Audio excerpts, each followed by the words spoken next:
Hi everyone, welcome to the Mixed Methods webinar series brought to you in part by the Mixed Methods International Research Association, as well as the University of Alberta International Institute for Qualitative Methodology.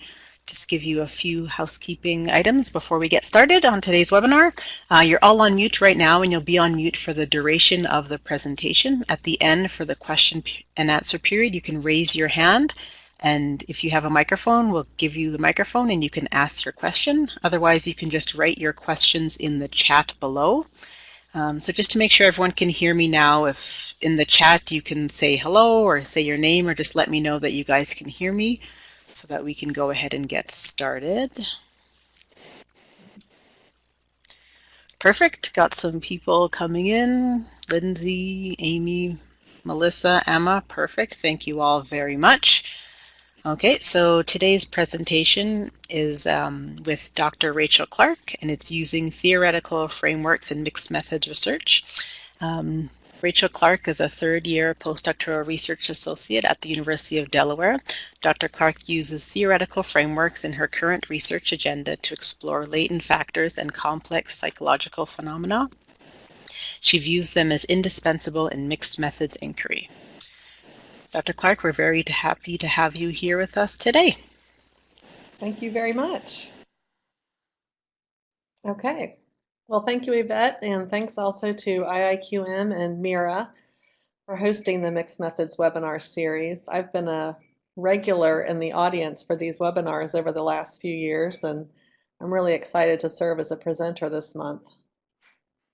So welcome everyone to my presentation on using theoretical frameworks in mixed methods research. As Yvette mentioned, I work at the University of Delaware as a research associate, and I'm in my last year of my postdoc position here at Delaware.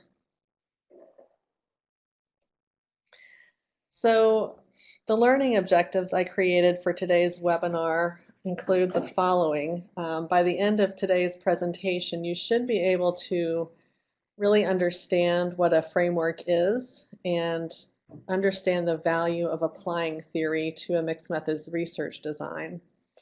You should also know where to go in the literature if you want to search for other studies to use as examples to apply a theoretical framework in your own work. And finally, you should be able to apply a framework to a mixed method study both before the study begins or after the study has actually been conducted.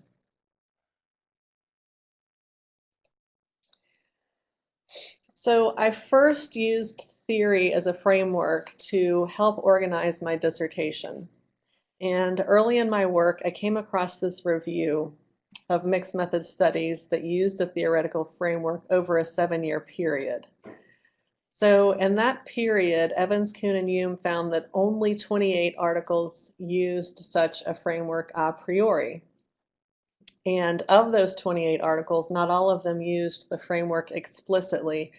Actually, only about 7 of them really wove the framework through the entire research process. So one of the takeaway points of this review was that using a theoretical framework encouraged stronger integration of qualitative and quantitative data. And another one is that using such a framework is extremely rare in mixed methods.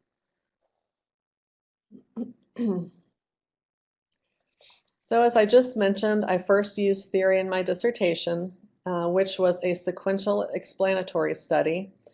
I found that theory was valuable at multiple time points throughout the research process, and I thought especially well suited to the sequential design.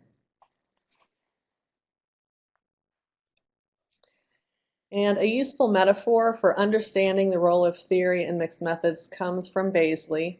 She wrote about archipelagos both in her new book and in a previous article. Archipelagos are land masses that are only partially visible above the surface of bodies of water, and most of them are connected below the surface. Some of them are completely independent of the other land masses.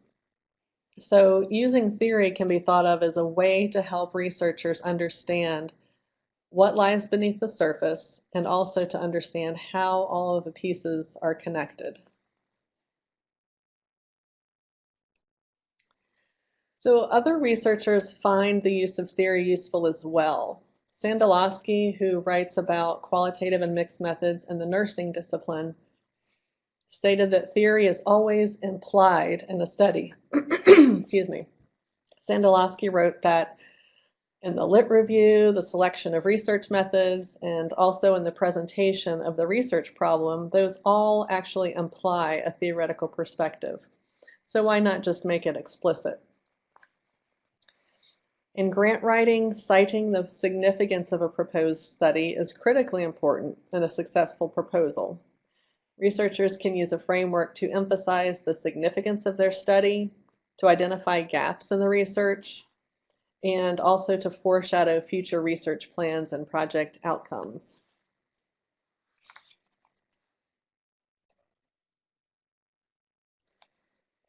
So one of the drawbacks of not using a theory is that now we have such a small number of articles available to use as guides. And that makes it so that other researchers don't have a readily available template to use as a guide. Another drawback is perpetuating the black box tradition of qualitative studies, which makes it even less likely that other researchers could replicate your study. And finally, it may lead to poor data integration.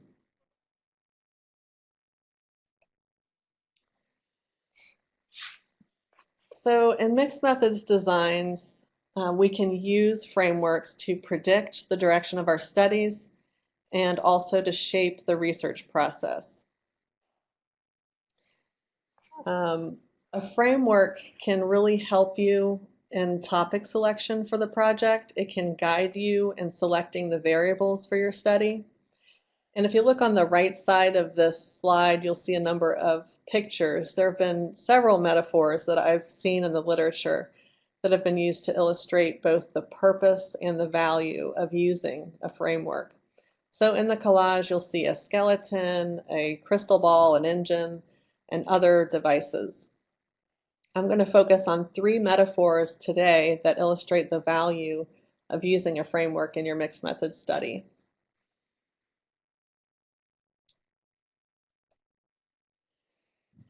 So the first metaphor I will use is the map. So as a researcher, you can use a framework to plan out the design of your study.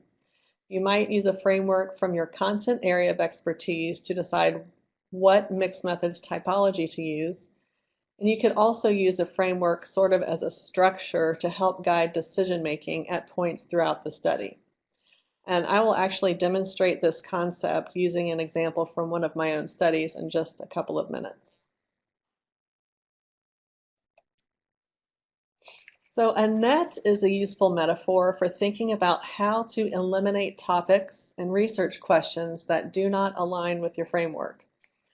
In the beginning or the planning stages of a study, you'll probably create numerous questions that you would like to answer in your research, but not all of them will be relevant. Think of those questions as slipping through the holes in a net, and the net retaining the relevant questions for your study.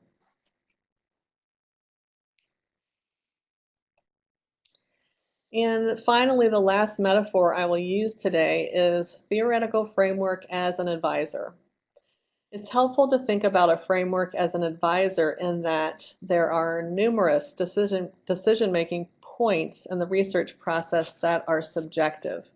So think about what your theoretical framework would say about those decisions.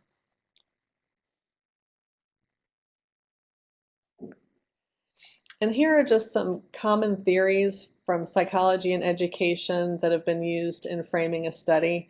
Those are the 2 content areas I have the most experience with. So you might recognize some of these. In psychology, social cognitive theory is pretty popular, as is Erikson's theory of psychosocial development. Educators will probably recognize Vygotsky's social development theory. Then numerous disciplines use Bronfenbrenner's ecological systems theory. There are probably thousands of studies that use this theory as a framework.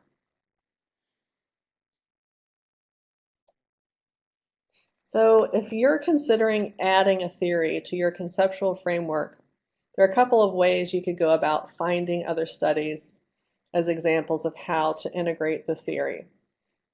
So I would suggest a couple of things. First, try using the phrases there in the second bullet point. I've seen several different phrases used to describe a theoretical framework, and they all kind of mean the same thing. So you'll see the phrase conceptual framework, guiding framework, and then finally theoretical framework. You could also search by theory. So if you have a theory, for instance, from your content area of expertise that you are really drawn to, you can search by theory and then type the mixed methods identifiers as listed there. So social cognitive theory, for instance, and one of the ways to find mixed methods studies.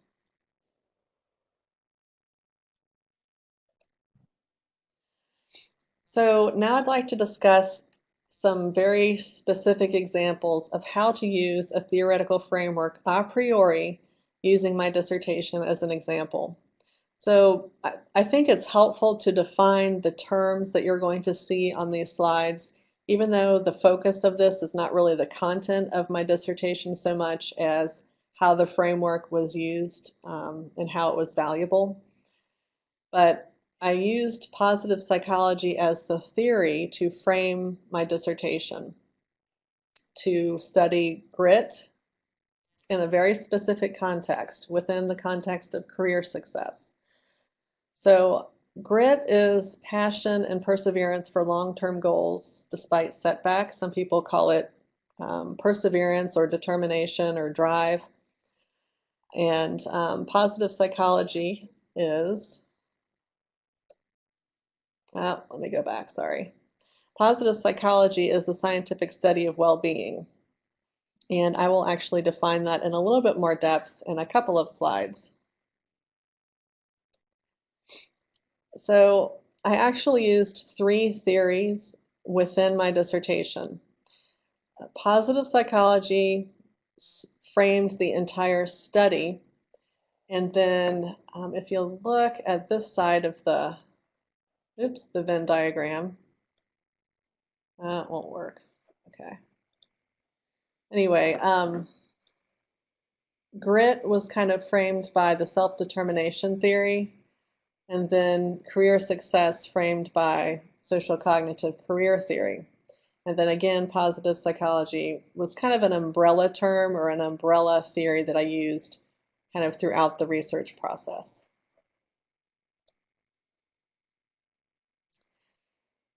So again, positive psychology is a scientific study of well-being. It includes various concepts, but all of them have to do with identifying characteristics, experiences, and events that lead to flourishing. So studying the best things in life. And some of the phrases you'll see that are associated with positive psychology include well-being. You'll see that word flourishing. You'll see optimal human functioning, meaning, and engagement. It also includes the study of character strengths. And grit is a character strength, like hope, wisdom, appreciation of beauty, and so on. So a lot of different concepts are involved in positive psychology. So theory informed my dissertation at every point in the research process, from the topic I selected to the research questions and variable selection. It was extremely important in sampling for the qualitative phase and in guiding the data analysis in that phase. So of all of these points, I selected just a few that I'm going to describe in further detail and connect explicitly to my theoretical framework so you can see how I did it. But just know that my theory really informed every single one of these steps.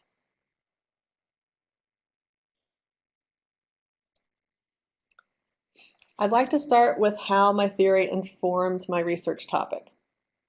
So the process of selecting a dissertation topic takes place over several months or maybe even years. So this was an iterative process, and my decision to use a framework emerged over the months preceding the construction of my dissertation proposal. And as I began to think about a topic for my dissertation, I considered many concepts. I was interested in hope and optimism, meaning in life, but the common link between these concepts was that they all fell under the umbrella of the discipline of positive psychology. So my advisor suggested using positive psychology as a theory, and I eventually settled on investigating grit as a predictor of career success because careers provide many individuals with meaning in life. It is an indicator of happiness, and that was appealing to me as a positive psychologist. So in considering the numerous concepts I could explore in my study, and especially once I settled on investigating the grit construct, looking at all of the concepts you see kind of on the right side of the slide there, looking at these from the perspective of aligning with a framework, you can see that not all of these topics align with the principles of positive psychology. And again, the theory seeks to add to the scientific literature on flourishing and encouraging well-being. So you can see that some of these constructs, like unemployment, which might be related to career success, as might be barriers and failure. You can see that not all of them, though, align with, what does it mean to flourish? What does it mean to be successful? What factors are associated with that? So if you think of theory as a net, the framework retained all of the concepts that were relevant to my study and let the rest fall through. Only grit and career success align with my chosen framework. Grit because it's a character strength, and career success because it is an illustration of flourishing in one's career.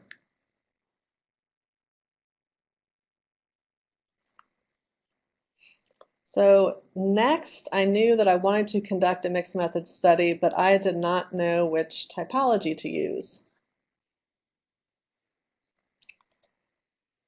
Because I was interested in determining if grit predicted career success, I knew that I first needed to identify individuals who were flourishing.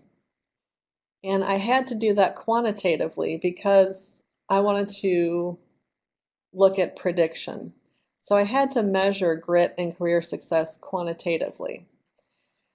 So at the top of the screen there, you can see that my first step was to identify flourishers. I did that by measuring levels of grit and levels of career success on scales that measured those constructs. That was the quantitative phase. So after measuring those constructs in my sample, I then had to select participants who were flourishing.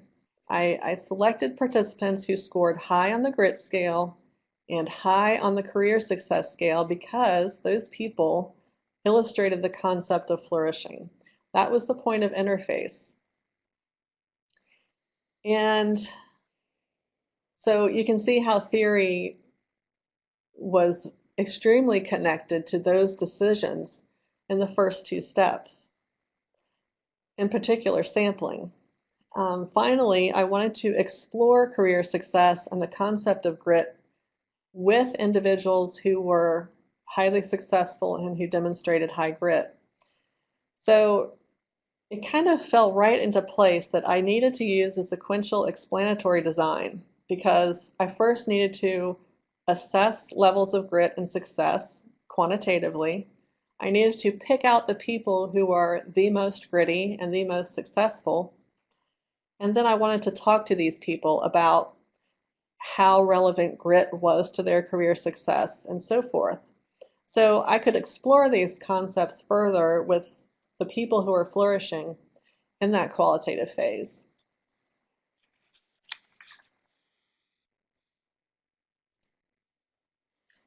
And here's just another illustration of how my theoretical framework influenced sampling in the qualitative phase. So the participants in the red boxes represent people with high levels of grit on the left side. and high levels of career success on the right. I could have randomly sampled participants from the quantitative phase, but that really would not have provided me with a better understanding of flourishing or being successful. I didn't want to study people who were average levels of grit or average career success. So by aligning those sampling decisions with my framework, that was just another point at which I demonstrated how my theoretical framework served as this thread throughout the entire research study. So in my dissertation, I next used theory to guide the creation of the interview protocol. All of the questions I asked the participants were related to optimal human functioning. I only asked about success in their career. I only asked about how the career strength of grit operated within that context. And I asked about factors that help them become successful. So in alignment with my theory, I made sure that all of the information I extracted helped create new knowledge about the factors important in human flourishing. So at the bottom of this slide, there are 3 questions. I actually pulled those right from my interview protocol. And you can see that they all focus on success. So what success have you experienced in your career? What was important to you in this process? And then I really interrogated and explored the construct of grit and asked how they perceived that term, how they defined the term, and how did grit, from their perspective, apply to career success.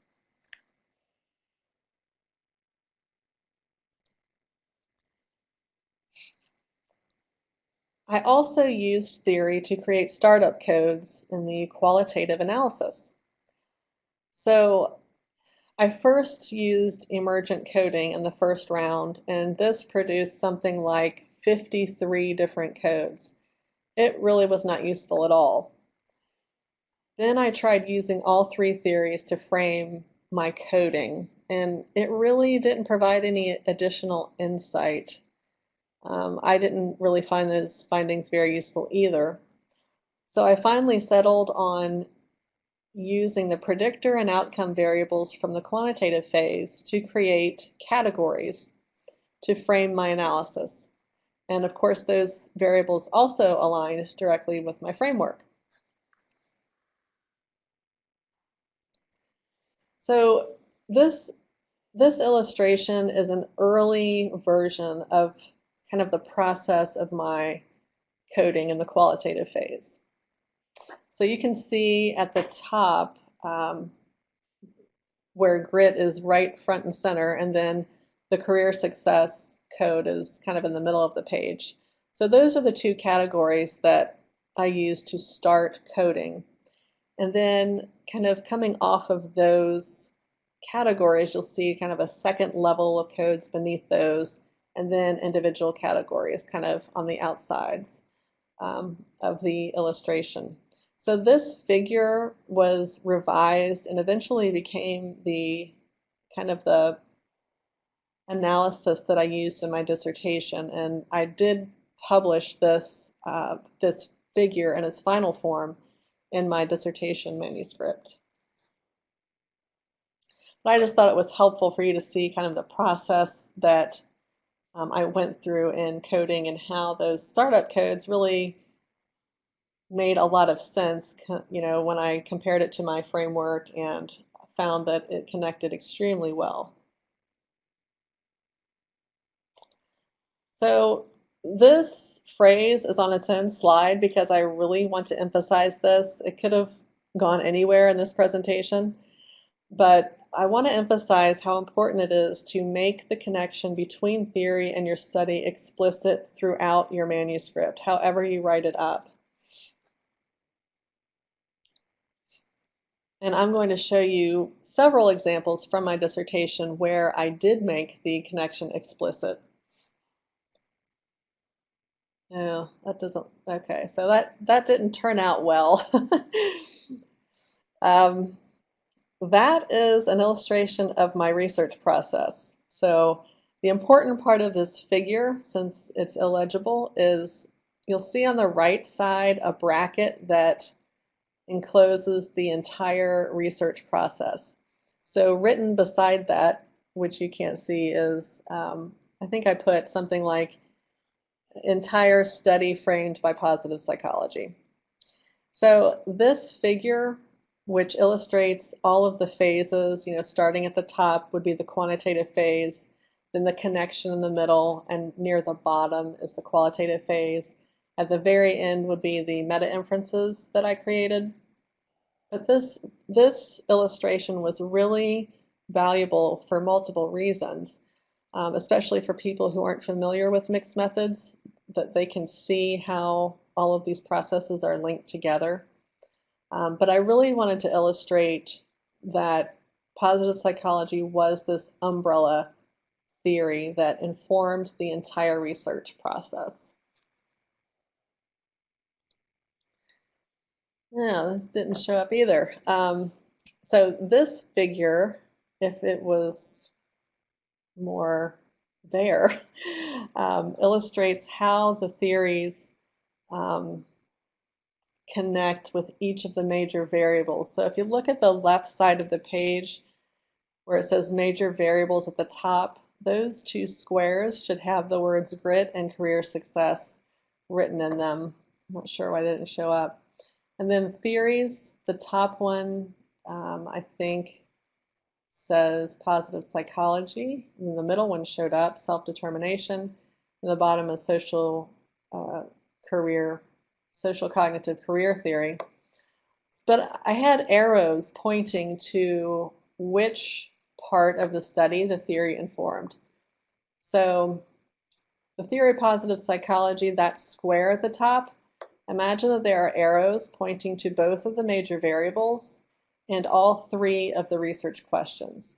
So someone could look at this figure and see, oh, I see how positive psychology, it's connected to both of the major variables, grit and career success, and it's also connected to all three of the research questions. So I had quantitative questions, qualitative, and mixed methods questions.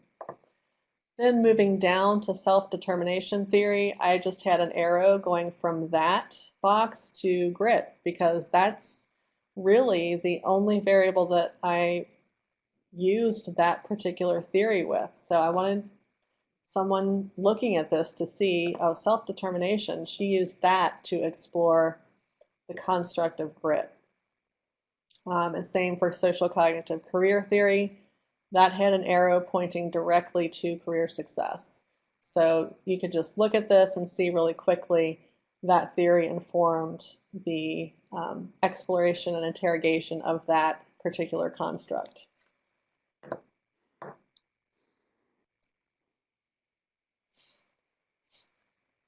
So I explicitly connected my framework throughout my dissertation manuscript, and I highly suggest that you make it clear to your readers how the theory influenced the design elements throughout the process.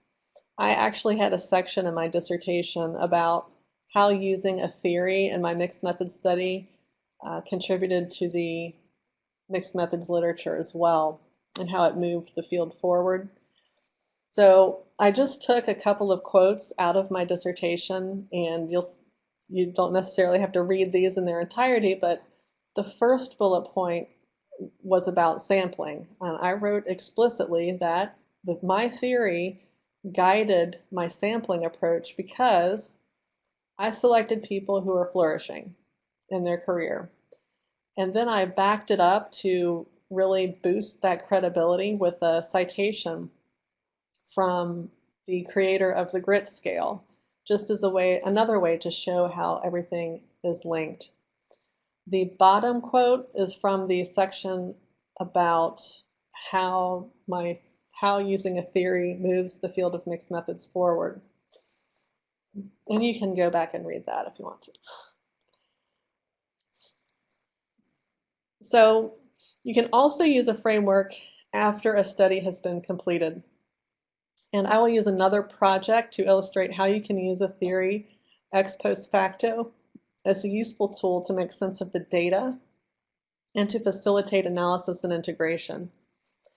So in this example, I again used a sequential design. This time I measured hope and meaning in life in a sample of individuals living in an impoverished neighborhood. And the example I'll share today just focuses on the qualitative phase of the mixed method study. So in this study, I found that Bronfenbrenner's ecological systems theory fit the data actually quite well and helped facilitate the qualitative data analysis. So again, in this example, I did apply the theory following data analysis. Theories can be useful again to generate start codes or to frame findings from the qualitative phase of mixed methods studies. And in this particular case, the qualitative findings diverged from the results of the quantitative phase. So I again started the analysis by using an emergent coding method in the qualitative analysis, and again found that it just did not work very well. And after being immersed in the data for several months, I realized that ecological systems theory might be a valuable theory to apply to the qualitative findings in order to make them more meaningful and more insightful.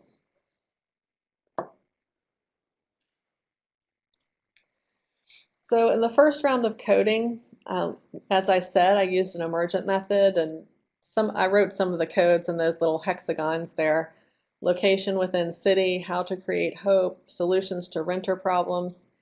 It just was not very useful. It didn't provide a cohesive sense of understanding of how hope was experienced in this particular context. So I then used I used two categories in a second round of coding called contributors to hope and detractors from hope, but they didn't really provide any additional insight into the experience of hope in this setting either. So I was familiar with this theory from my work both as a psychologist, and it's popular in the counseling field as well. So this is a theory that's used very often in life development studies, and researchers use this theory frequently to frame development within several nested contexts. So there are individual factors, neighborhood factors, then there's the larger political and cultural factors. All of those influence development. So I found that when I used this theory to frame my findings from the qualitative phase, they actually made sense. The participants provided responses in an interview about hope that aligned nearly identically to the nested systems of the theory. So if you look on the right side of the screen, that's just an illustration of the several nested systems. Not all of them are depicted here. Starting at the individual level, those two bullets indicate quotes from my participants when asked how they experienced hope in this particular neighborhood. They typically gave some definitions like hope is things will be better in the future. Some people defined it as they would resilience. That was actually the category with the least number of codes. That was by far the fewest codes I assigned in any of these systems. Moving up to the neighborhood system or the exosystem, and connecting it with Bronfenbrenner's theory, this was by far the most widely used code in this analysis. The participants described almost exclusively neighborhood factors that influenced how they experienced hope in this particular neighborhood. So there were lots of comments about renters not caring about their yards, parents letting their kids run wild in the streets, and so forth. And then finally, at the socio-political level, this was probably the second most used level of coding. The participants described, it's hard to have hope when you're robbed and the police either they come 2 or 3 hours late or they don't show up at all. The zoning in their neighborhood was almost exclusively multifamily, whereas on the so-called rich side of the city, the historic side, there were very few multifamily buildings, multifamily zones there. So all the renters were kind of forced into this one neighborhood, and that really influenced how hopeful they felt for the future when it felt like the system, the government system, was working against them. And one thing was that I'll mention here that I found very interesting is that the way hope is measured quantitatively is at the individual level. It's considered a trait or a state, so it's a cognition or an emotion. As described by my participants, that was the least helpful way to think about hope. So that's just another illustration of how important it is to examine these psychological constructs from more than one angle, or at least using more than one research approach. Then I included one last section to illustrate how theory can be actually created or proposed or modified based on research experience and also by using supporting literature.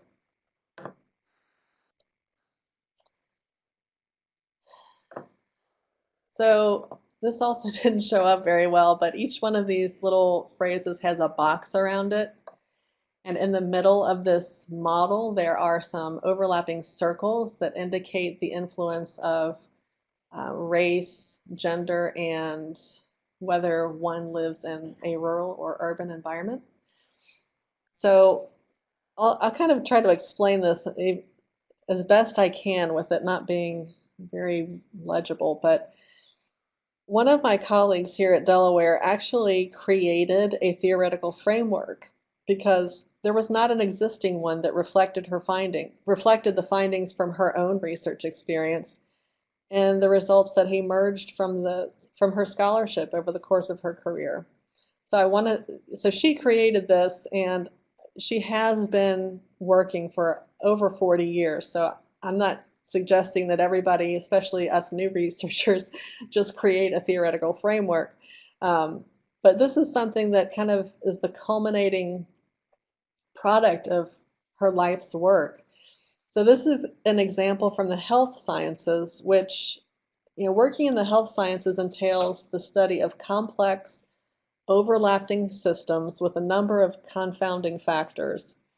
And this model was created to illustrate how disparities in health practices often lead to poor health outcomes for disadvantaged groups, such as people with mental illness, people of color, people who live in rural areas. So I offer this example to you as not only an encouragement to experiment with creating or modifying existing frameworks, but to show how you could use such a model to select variables for a study. So in looking at this model, perhaps you would want to focus on the impact of self-care capacity on the far left. That's that red, circled in red. And then health choices, which is the next circle in red. How do those factors relate to outcomes of care, which you can see the arrows kind of going over to outcomes of care. So people who know how to care for themselves after an illness, and people who make fewer risky choices health-wise, do those people have more positive health outcomes maybe? So you could select any of the concepts from this framework or any other one, extract data or collect data to answer those research questions, use those as predictor variables, and then health outcomes could be your outcome variable, and then follow up with a qualitative phase to explore these findings.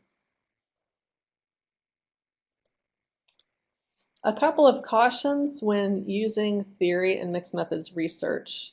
One of the criticisms of using a framework is that some say it inhibits discovery. So just be cautious in allowing the theory to guide your decision making and to keep your research within bounds, but do not ignore aspects of your results or findings that conflict with the theory. I think that theory is virtually indispensable in mixed methods research. Our work is so complex that theory can help guide us throughout the research process. It can bound our studies, and it can help us connect the design more closely to the research questions. So in order to use a theory to its greatest potential, again, I encourage you to explicitly connect the theory throughout the research process in your write-up. The readers of your work should be able to read how theory guided your work. So I have a few slides of references here. And then I will say thanks once again to Mira and IAQM, and especially to Yvette for organizing the webinar. If we don't have time to answer all questions today, I would like to make my email address available to anyone that might have a question that if we don't get to it. I encourage you to email me any of your thoughts and considerations about using theoretical frameworks in mixed methods research. So thank you once again, everyone, for attending, and I guess we'll open it up to questions now. Perfect. Thank you very much, Rachel, for that wonderful presentation. So if you do have a question, you can write it in the chat below, or you can raise your hand if you have a microphone, and we can open up your microphone so you can ask your question in person. So it looks like we do have one question from Pamela Roth-Pletz-Puglia. Can you please provide the citation for the health disparities theory generation article? I'd love to see it. That one should actually be in my list of references. I'm going back here. Oh, there. Oops. There it is. It's the bottom one on that slide. The first author is Hauenstein, and I'm there in the middle. That is the most recent iteration of this health disparities model. It's kind of changed over the last 20 years, so we've revised it and recreated it, and it is published in this article. You can actually see the model. And if for some reason you can't find it or don't have access to that journal, just send me an email, and I'll either mail you the article or I'll mail you the electronic version of that figure. That's the real important part. Perfect. Sounds good. Okay, and we have a question from Emma. Thank you for the fascinating presentation. Can you suggest any sources that look at different multi-method modalities, research frameworks, which utilize theoretical frameworks for research design? Oh, well, I wish I could. Thank you for your comments, but there just isn't a whole lot written about this topic. I'm trying to write an article about this myself, and I just am having a really hard time finding sources. The best thing that I found, and this really, I don't know how helpful this will be, but there are pieces of writings in some of the mixed methods textbooks. For instance, the top reference here on this page, the Cresswell and Plano Clark, their most recent textbook edition has a few pages written on theoretical frameworks. I know Baisley's book also, I think, has a page or two written on it.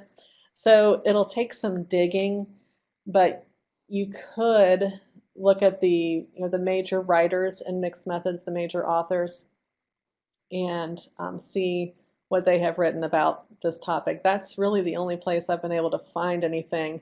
And then the most recent other article is the Evans, Kuhn, and Hume. That was 2011 though, so there just isn't a whole lot out there to use as a guide to help us with this. All right, sounds good.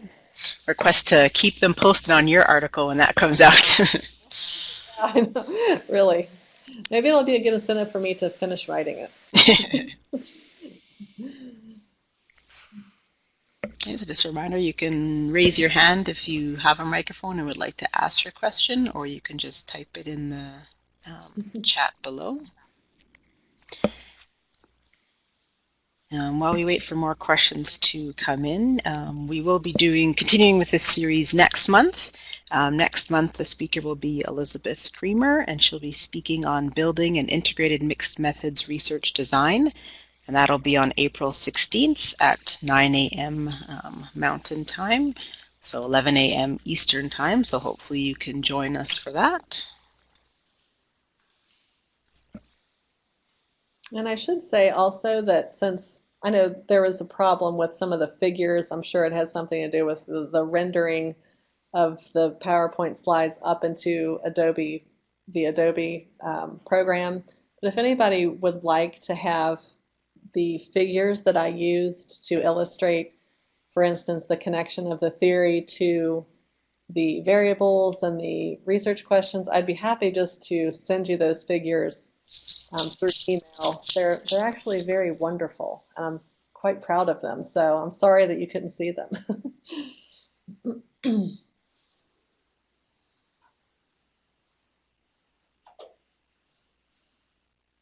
Okay, so we've got a question from Christina Y. Choosing a theory will affect type of analysis and like doing inductive or deductive? I don't know. I've never actually thought about that. That's a really good question. I don't anticipate that using a theory per se would kind of force you into one of those two modes of analysis. Of course, there are disciplines that tend to be more that use more deductive reasoning. If you use one of those theories, perhaps from psychology or some other discipline that's strongly quantitative, it might lead you to use deductive reasoning.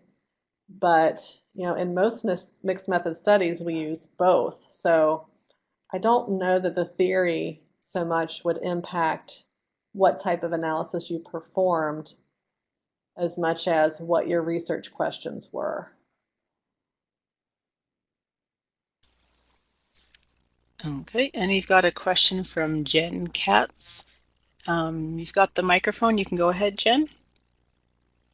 All right, thank you. I have a question slash sort of comment. I really enjoyed your presentation, and one of the things I struggle with in interpreting results, whether mixed methods or single methods, is in the discussion when you're interpreting the results, but you think of a theory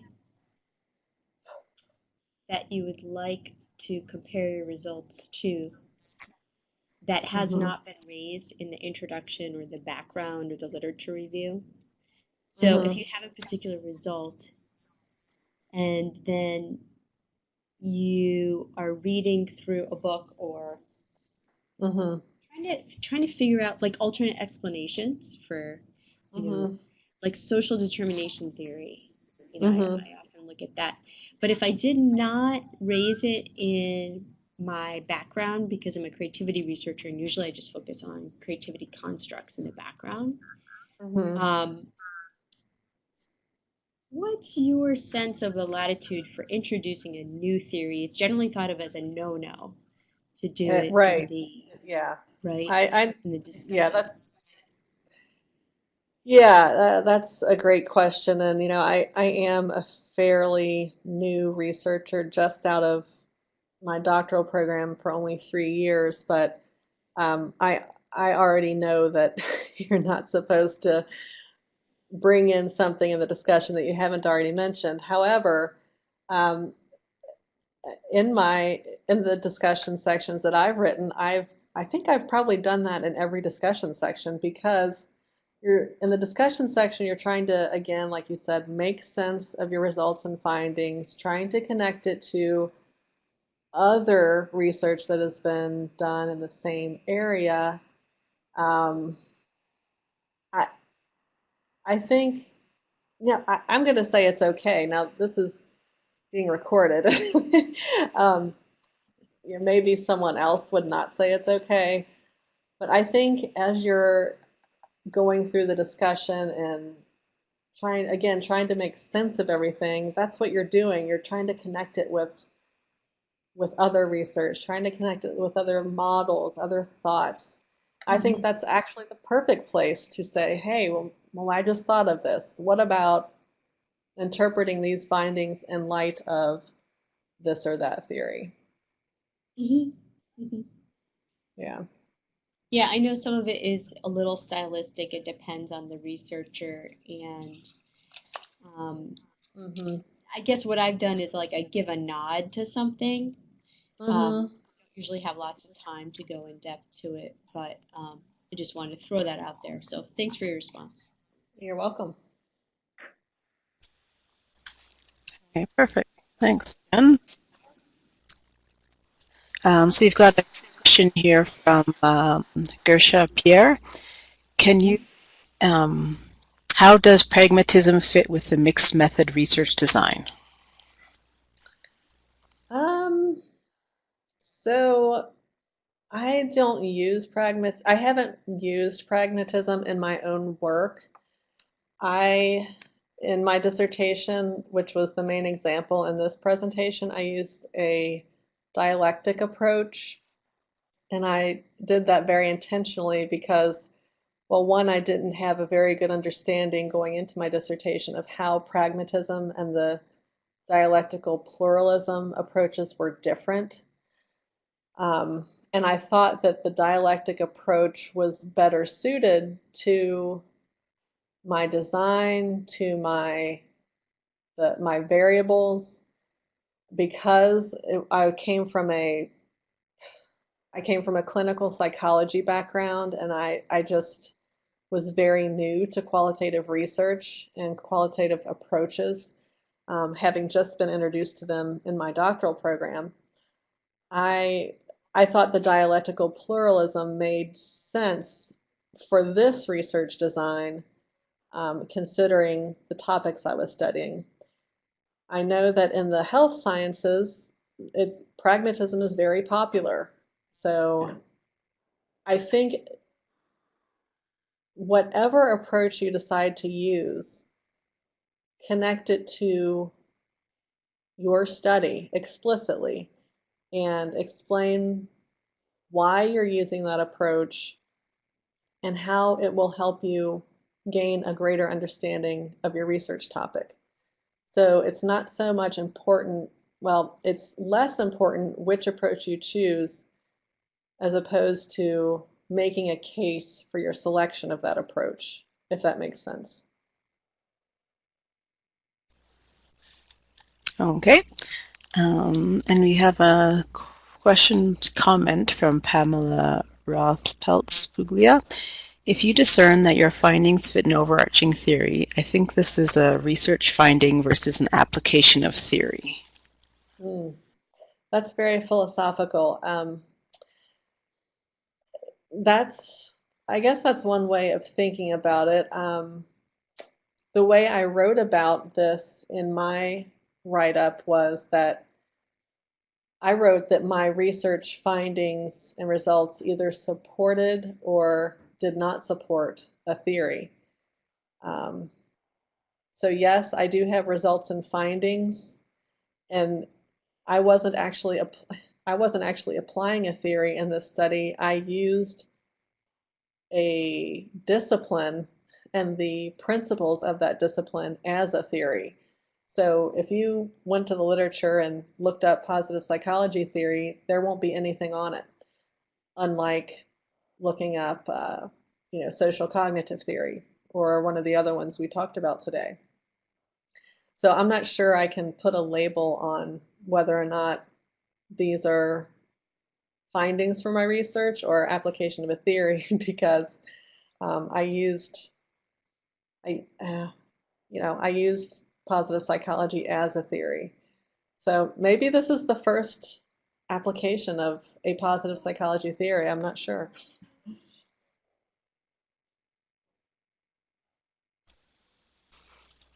Okay, thanks for that. So we've just got a few minutes left, so if anyone has any questions, now is the time to ask them.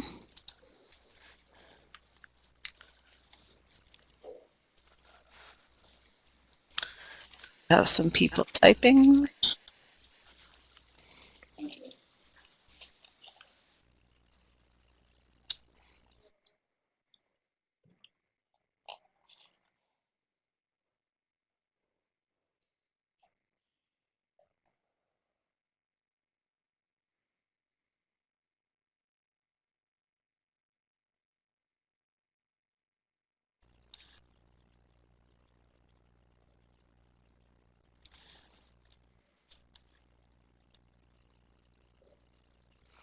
Oh, we have a request to show your email address.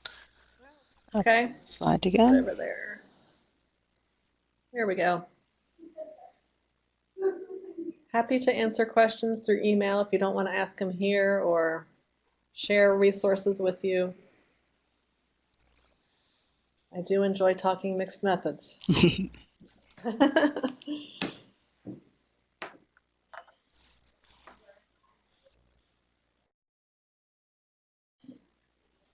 I'll go back to the beginning of the references. So let's see. Okay.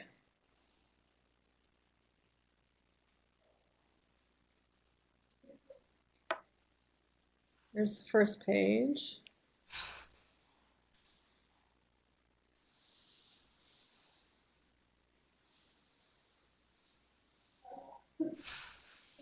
And will the slides be shared? So Rachel, depending on if there's anything that's copyrighted or not that you can take out, if not, we can put up a copy of some of the slides with the references and the pictures up on our website for people to access afterwards. Okay, sure. Yeah, that would be fine.